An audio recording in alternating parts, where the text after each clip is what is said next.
My name's Sheppard. I'm an artist from Nova Scotia. I work a lot in public space and I work a lot responding to different sites. Part of what I was thinking about with this work was this idea of a pavilion and the idea of these sort of spaces that become almost like stages or places where performance can happen. So, you know, when you look along the lakeshore of Barrie, it's such an amazing and beautiful lakeshore, and it's so well used, and it becomes, you know, like this real community space. And I find it really interesting to think about these pavilion spaces that do sort of become these like potential stages where something might be performed or where people might gather.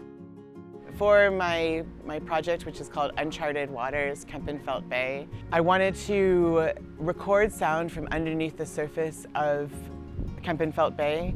So what you hear when you're in the installation is a recording of a hydrophone recording of underneath the water's surface. And so I went out at different parts of the lake and recorded from different parts, and so you can hear jet skis, and you can hear motorboats, and you can hear ducks and geese and all kinds of different things that are happening underneath the water's surface.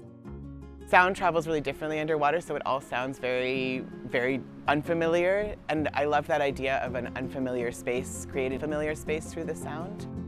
And then as the piece builds, you begin to hear instruments, and what they're doing is they're listening to those hydrophone recordings, and then the musicians are responding to the sounds that they're hearing and building on those sounds to create this kind of sonic portrait of what we were able to gather from the hydrophone recordings. So when you sit in the pavilion, or you're in the pavilion space, the sound is happening all around you, and it's kind of drawing you into a kind of unfamiliar space with the idea that when you look at the lake, I'm thinking about the unfamiliarity of that lake, or what we don't actually know, the ways that it might be changing and the ways that it's sort of threatened, and the ecology is quite fragile. And so thinking about how that space is an unfamiliar space and a space of sort of unknown, and then maybe even of possibility.